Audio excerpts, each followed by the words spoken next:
Beautiful, my girl. My beautiful, my girl, and so beautiful, my girl. In the cube. Girl, this is my confession. Drop that. Hi, I'm Zane, and for now, I'm going to talk about biomimicry of the Lotus Temple in New Delhi, India. First of all, what is biomimicry?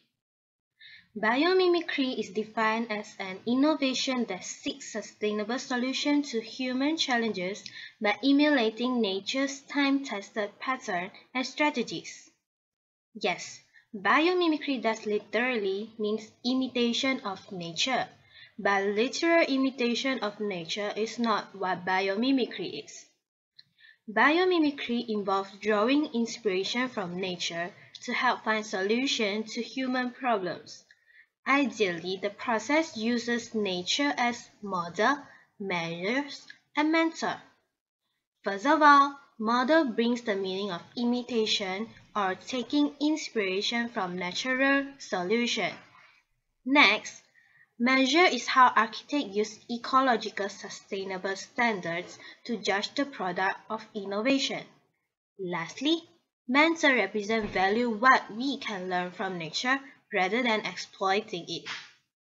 For a design to be truly biomimetic, the outcome should not only be physically inspired by nature, but also have sustainable features and improvement. Obviously, the structure is inspired by the lotus flower and is possible one of the most visible instances of biomimicry in modern-day architecture. The Lotus Temple is organized as a 9-sided circular structure that is incorporated of 27 leaves, that is, the marble-clad freestanding concrete blocks.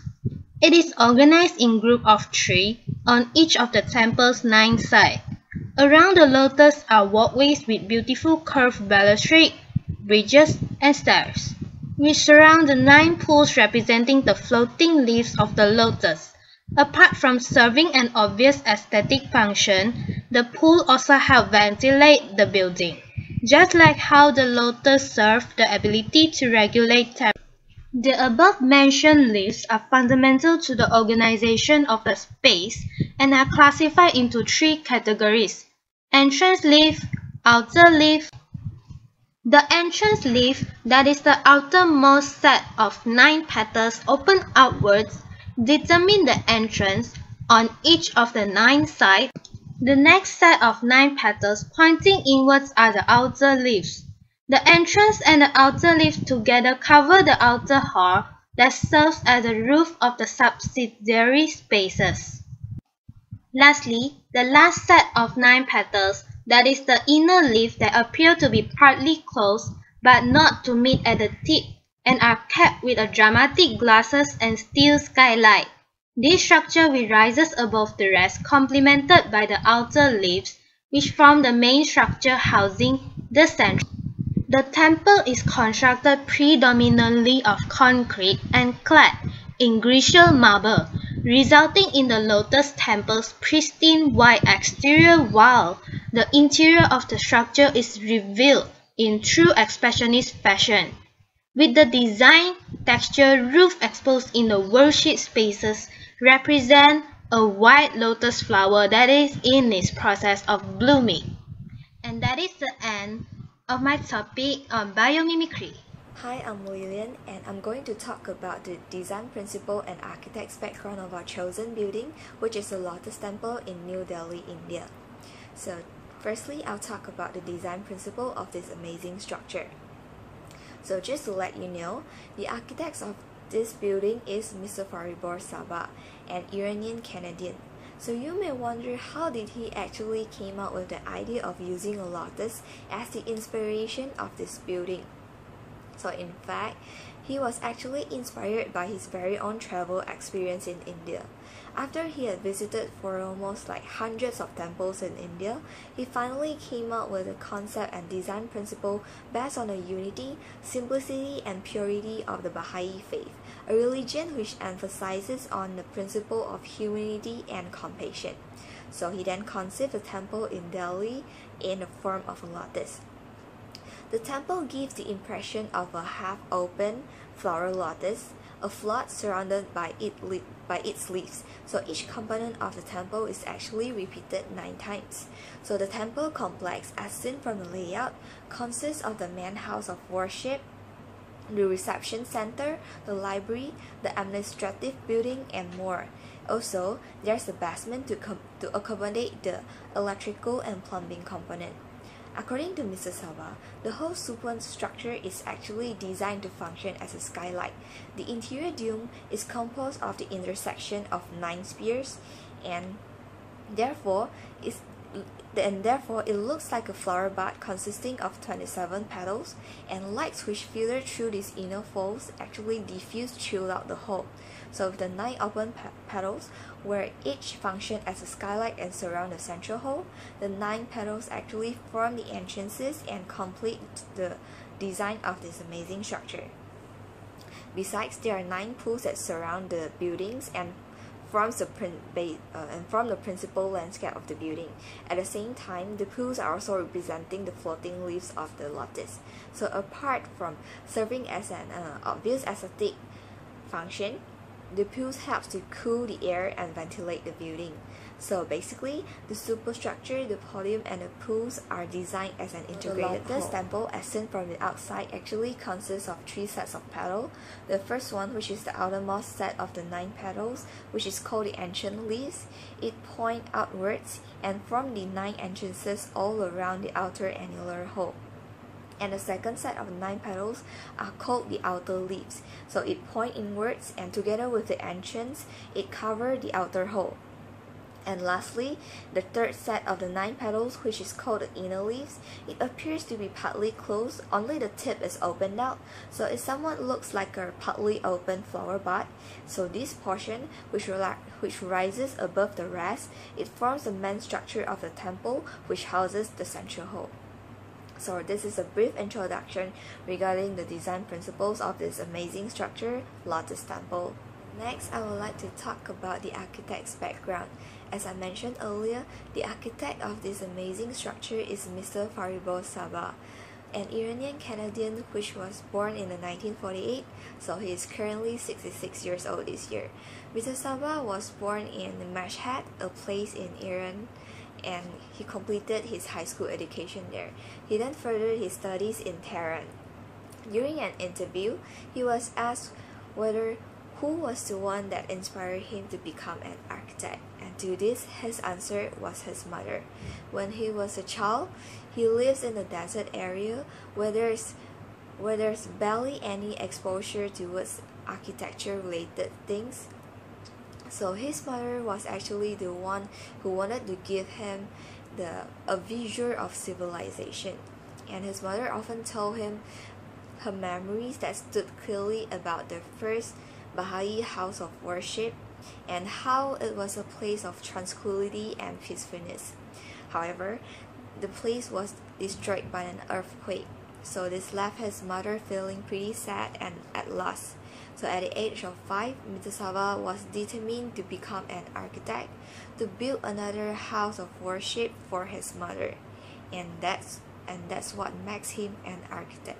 And that's what makes him the architect today. Mr. Sabah has always considered architecture to be an art. No matter how practical or technical it may seem to become, to him, architecture is a work of art that communicates his ideal to the people. So this, in his opinion, is the most satisfying aspect in the profession of an architect, while others are just too. He also stated that in the process of building the Lotus Temple, many technical matters had to be solved, but he somehow enjoyed the fact that his project gets to communicate with the people, and somehow it feels alive. Once, Mr. Sabah was asked about the most challenging and exciting part in the process of building the Lotus Temple, and to this, his answer was that the design period was the toughest for him. because to design a temple which could reflect the rich heritage of India and at the same time have to be compatible with the Baha'i faith, this gave him an unusual and remarkable task. As for the rest of the challenges were just technical matters which he is able to deal with. Besides that, when Mr. Sabah was asked to use a simple phrase to summarize his overall working experiences throughout the year, hard work was his answer. These two short and simple words that meant a lot of things, where it includes all his sweat, blood, and tears throughout the years and throughout his hardship. And to me, I think that it is truly an inspirational and great example to look up to. Also, from him I've learned that the road to success may seem hard to navigate, but with hard work, determination, and patience, it's always possible to have our dreams come true, as it is never about how bad you want it, it's about how hard you are willing to work for it. And to end this, I would like to share one of my favorite quotes where it goes like this: work hard in silence and let your success be the noise. So dream big and work hard. That's all. Thank you. Hi, I'm Lining. I'm going to describe the materials used to build the Lotus Temple, New Delhi, India for my English 1 oral test. This temple is made of marble, cement, dolomite, and sand. The lotus, as seen from outside, has 3 sets of leaves or petals, all of which are made out of thin concrete shells. Since the lotus is open at the top, a glass and steel roof at the level of the radial beams provide a protection from the rain and facilitates entry of natural light into the auditorium.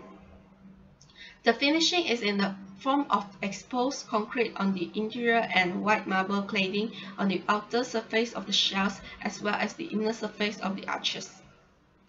For the walls, columns, and surface of slabs in the basement, the grey concrete surface shows an exquisite pattern of joints, of planks, and a rain of wood. Above the basement, the inner surface of white concrete of all the shells have a uniform brushed hammer surface with architectural patterns. The reinforcement used was entirely galvanized steel to avoid the long-term effect of iron rusting. A concrete mix design of M30 concrete has been used. The reinforcement used in the white concrete shells as well as the binding wires was entirely galvanized, so as to prevent the long-term effect of rusting of reinforcement on the white concrete. Since galvanized reinforcement for concrete is seldom used in this country, several tests were carried out to ensure that the mechanical properties of reinforcement did not become adversely affected due to galvanizing. Sandblasting were carried out to reduce pickling time with a view to avoid hydrogen embrittlement. To avoid impression cover blocks on the exposed surface of the shells, the inner layer of reinforcement was held in position by spacious steel spacer supported from the outer formwork. All the ribs and shells up to radial beam level were in white concrete to avoid crazing and shrinkage cracks. A mix of M30 grade white concrete was designed considering that cement content should be below 500 kg per meter cube and the quantity of water reduced to a minimum. Specially graded dolomite aggregates were procured from the Awa mines near Delhi and white silica sand from Jaipur. The temperature of concrete was controlled by adding a major quantity of ice and the pre-cooling of aggregates in air-cooled aggregate storage bins. To avoid cool joints due to stoppage of work during the heavy rains, as also to protect the rain entering the forms, the entire concreting area was covered by tarpaulins. The outer surface of the shells as also the inner surface of the arches are cladded with white marble planers fixed to the concrete surface with specially designed stainless steel brackets and anchors. H holes were drilled at the ground level for each marble panel before the panels were placed in the position. Holes were drilled in the concrete to accommodate the anchor fasteners of the stainless steel brackets to suit the holes in the marbles after each panel was aligned. After fixing the brackets, the area around the bracket holes was sealed with a special waterproofing compound. Gaps 8 to 10 mm wide at the joints were filled with molded rubber cordon, and the top of the joints, as also the holes in the marble, sealed with a silicone sealant. The entire marble surface was lastly washed with a solution of 30% muriatic acid mixed in the water to remove dirt and I'll stains. be talking about the green features of the Lotus Temple. Green feature is an aspect of a structure which enhances its environmental friendliness by saving energy and reducing waste of environmental resources. Since the climate in Delhi is very hot for several months in the year, the degree of humidity varies effectively. The problem faced by the temple is the ventilation system. It seems that the only solution for the ventilation problem is air conditioning. However, this is very expensive to install and to maintain, and therefore not possible for a temple of such dimensions to do so. On the basis of methods of ventilation used in ancient buildings, a different though complicated solution to the ventilation problem of the temple has been devised.